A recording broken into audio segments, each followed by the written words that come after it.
The first piece I would like to talk about is this one called Sticks, and it's just made of wooden sticks that have been painted black. And the piece first appeared in the window. I had a fishbowl window in September and used the same sticks.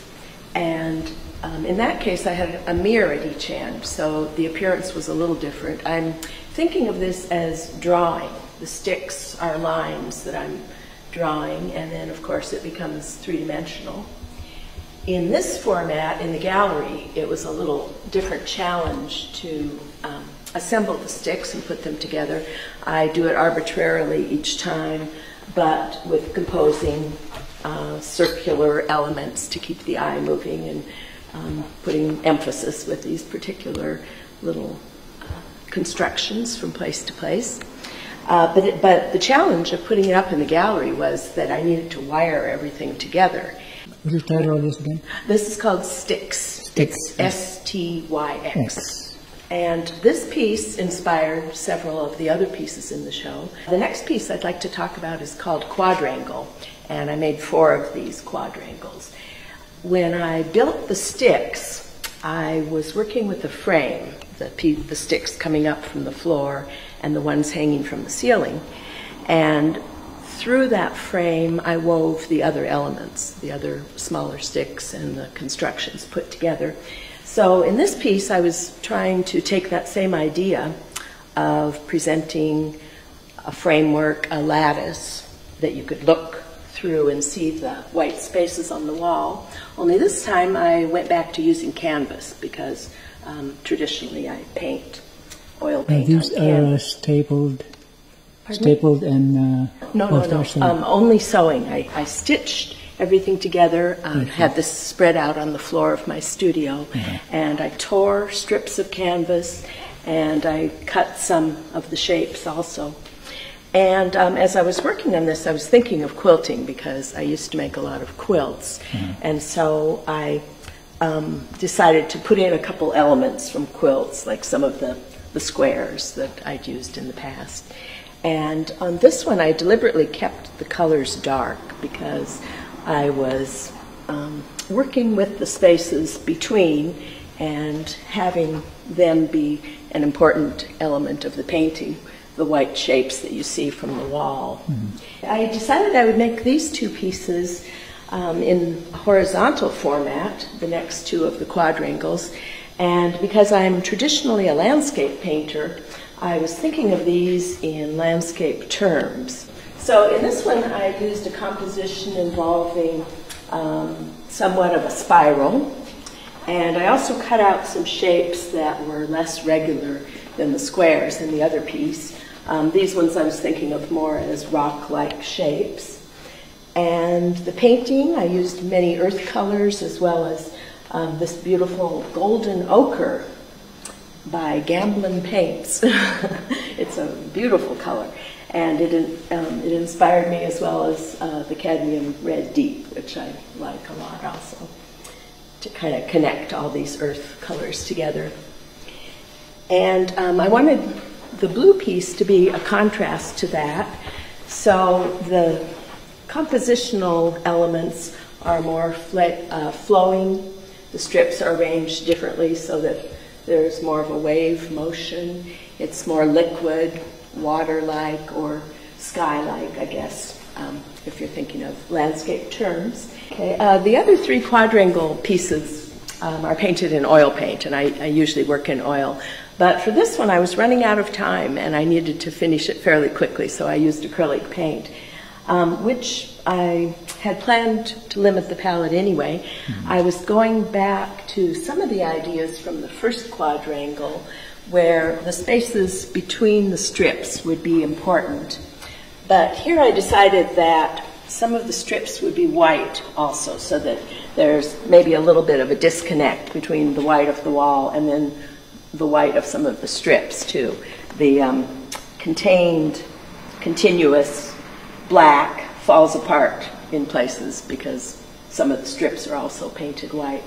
And I like how some of the strips go out of the frame here. That was the other little thing I wanted to change. I thought they could pop right out of the frame that I'd used in the other 3 quadrangle pieces here. I could have them just kind of overlap and flow forward into space. Pieces here are called girdings, and these were inspired by a book I was reading on weaving. It was The History of Weaving, and it revealed that the first woven garments were belts with strings hanging from them that women were allowed to wear once they had reached childbearing age. And the evidence of this is found in some of the little stone or bone sculptures from 30,000 years ago. It shows incised into the rock. You see the shapes of these string skirts. So I thought this was an interesting thing.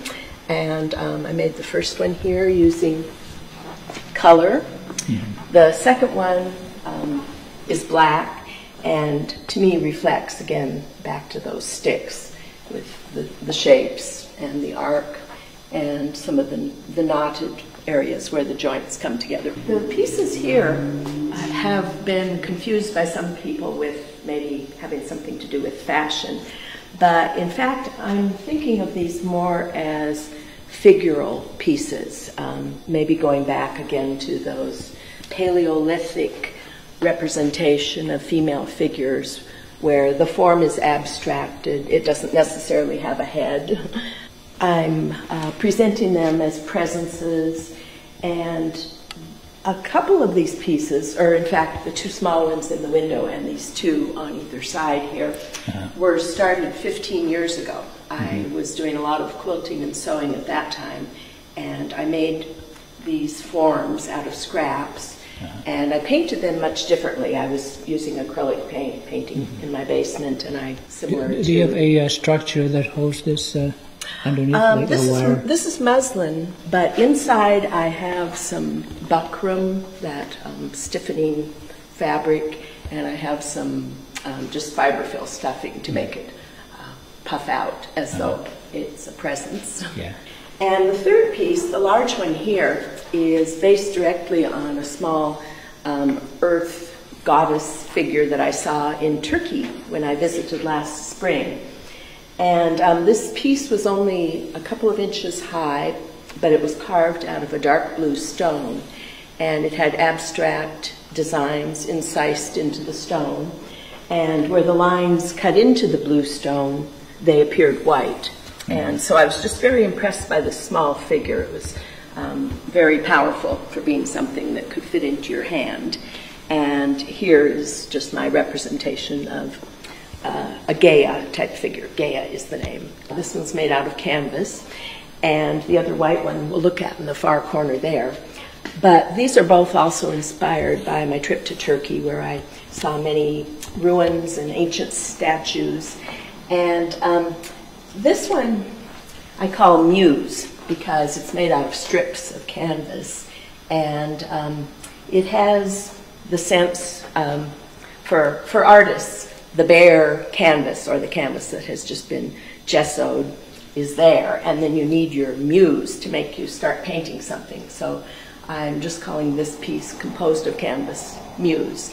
And it's very static. I was having it be more of a monument that's not moving. Called Ikara, because this big piece I wrestled with quite a bit, and it had a different form when it began, but it was based on a large Roman statue I saw of a dancer in an ancient theater.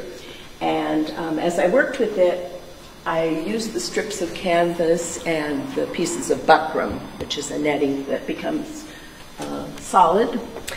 I used those to create a figure that I felt was moving, also based on ancient history, but more alive. And I don't know if you can get around, it's interesting in the back too, although it's maybe harder to walk around. Can I peek under the... Everybody wants to look up my skirt. So I painted it so it wouldn't be so bad. But anyway, she's called Ikara because she's the sister of Icarus. Yeah, it looks like wings out here. She's in flight.